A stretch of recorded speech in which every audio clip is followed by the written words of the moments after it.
Hello guys, welcome to my Pranaya clinic channel.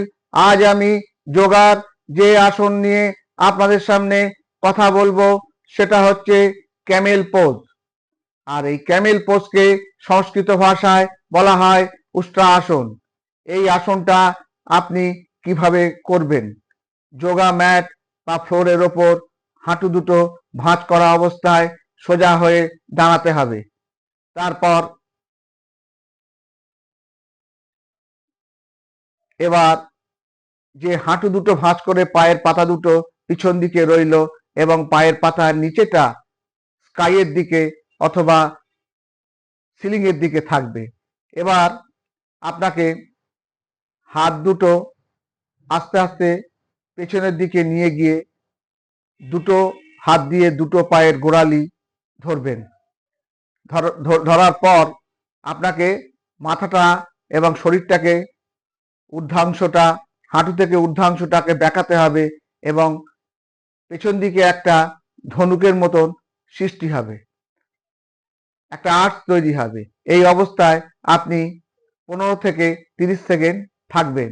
একটা রাউন্ডে 15 থেকে 30 সেকেন্ড এবং শ্বাস প্রশ্বাস স্বাভাবিক থাকবে। কিন্তু যারা এই আসন প্রথম প্র্যাকটিস করছেন তারা 15 থেকে 30 সেকেন্ড এক রাউন্ডে থাকলেন। যখন অনেক দিন প্র্যাকটিস হয়ে যাবে তখন 30 সেকেন্ড থেকে 1 মিনিটও থাকতে পারেন। এইভাবে তারপর ওই যখন হাত দুটো পায়ের গোড়ালি দুটো ধরে আপনি 15 থেকে 30 সেকেন্ড থাকলেন এবং শ্বাস প্রশ্বাস স্বাভাবিক রইল। এটা এক রাউন্ড হলো। এবার হাত দুটো তুলে নিয়ে আবার হাঁটু ভাঁজ অবস্থায় শরীরটা আবার সোজা হয়ে রইল। আবার সেকেন্ড রাউন্ড শুরু করলেন। এইভাবে first round, second round, third round করে এক সেট থেকে আবার 3 সেট এই আসনটা আপনি করলেন। অর্থাৎ 9 বার আসনটা করলেন। 9 বার আসনটা করার পর 1 মিনিট অবশ্যই শবাসনে বিশ্রাম নেবেন। আর এই আসনের একটা ভিডিও আলাদাভাবে পাঠালাম, সেটা দেখে নেবেন, তাহলে এই আসনটা প্র্যাকটিস করতে সুবিধে হবে। আর এই আসন, এই যে ক্যামেল পোজ, এটা কারা কারা করবে না?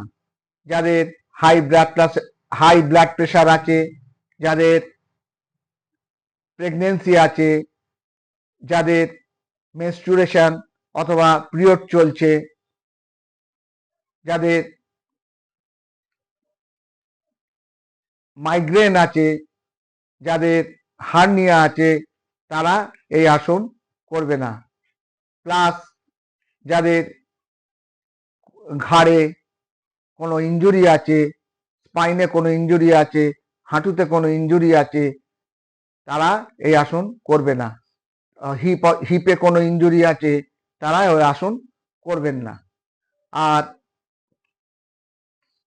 এই আসন করে যেসব লাভ আমাদের হয়, উপকার হয়, সেটা তো হেডলাইনে একটা বলা হয়েছে যে মেনোরিয়া পেশেন্টরা এই আসনটা করলে উপকার হবে। কিন্তু পাশাপাশি অন্যান্য উপকারও আছে।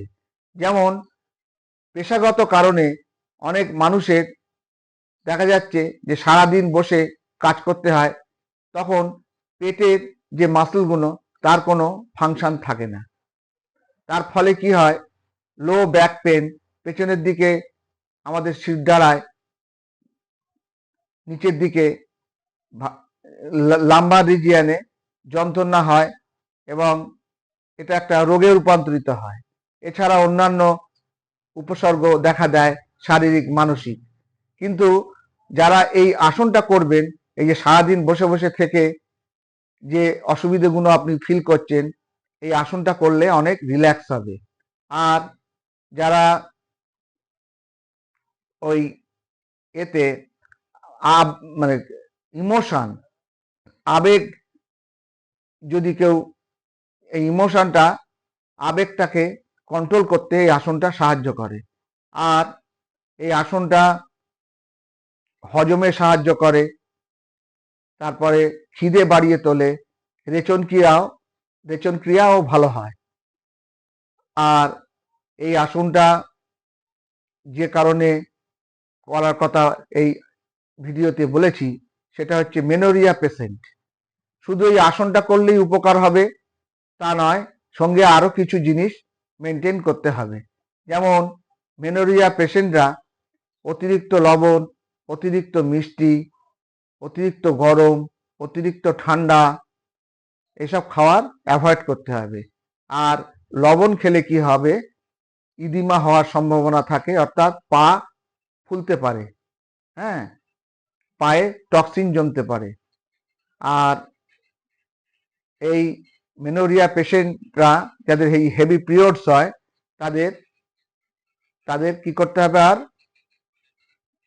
তাদের junk food, fast food, processed food এসব বন্ধ রাখতে হবে।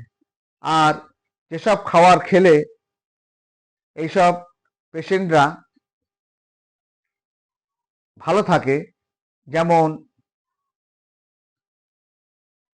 আলু, হোল গ্রেন, তারপরে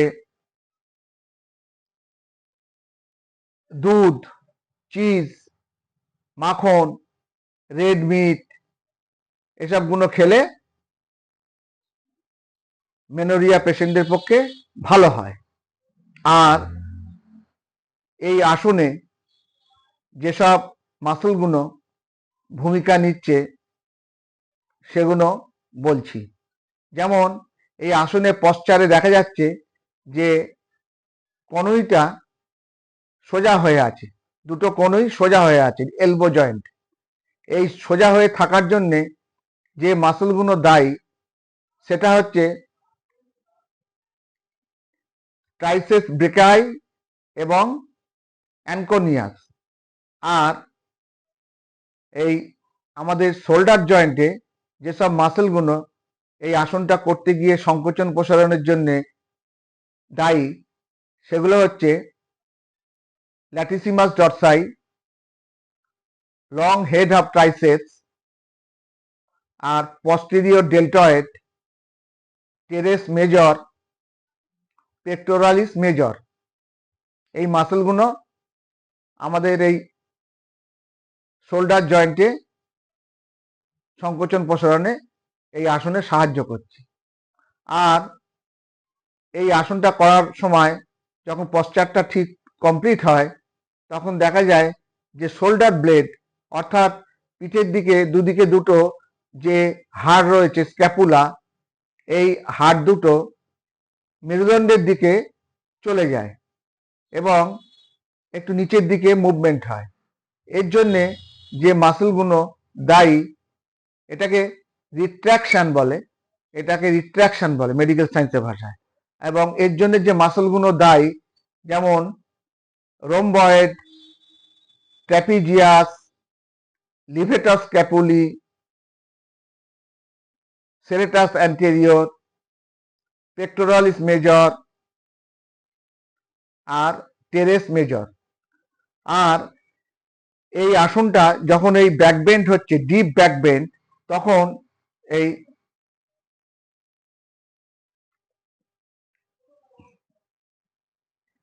এই স্যাক্রাম রিজিয়ানে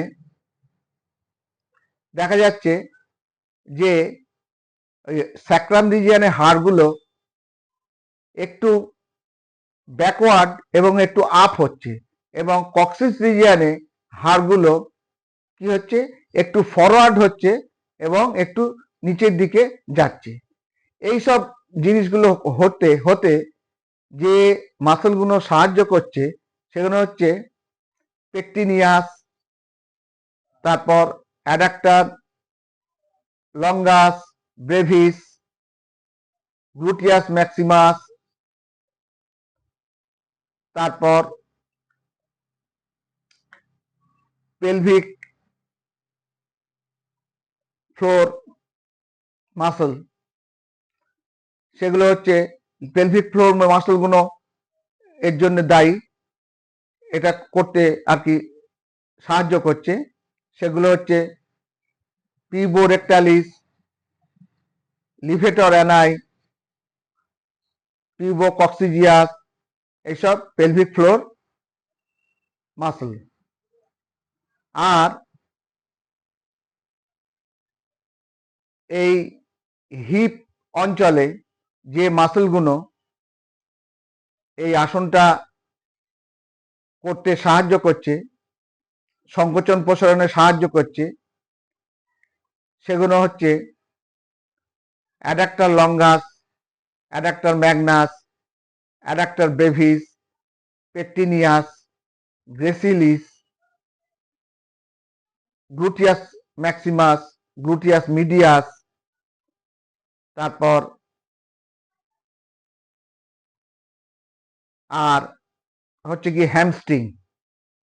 আর হাঁটুতে যে মাসলগুলো এই হাঁটুটাকে ভাঁজ করতে সাহায্য করছে, এগুলো হচ্ছে গ্যাস্ট্রোকনিমাস, গ্রেসিলিস, পপ্লিটিয়াস, সাটোরিয়াস, হ্যামস্ট্রিং। আর পাটায় ডর্সিফ্লেকশনে যে সাহায্য করছে সেগুলো হচ্ছে extensor hallucis longus, extensor digitorum longus আর টিবিয়ালিস অ্যান্টেরিয়র।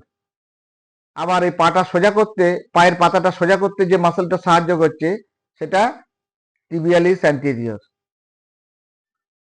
আমার ভিডিও যদি আপনাদের ভালো লাগে তাহলে সাবস্ক্রাইব করুন, লাইক করুন, শেয়ার করুন এবং বেল আইকনটি টিপে রাখুন, যাতে পরবর্তীকালে আমার ভিডিও লোড হলে আপনাদের মোবাইলে নোটিফিকেশান পৌঁছে যাবে।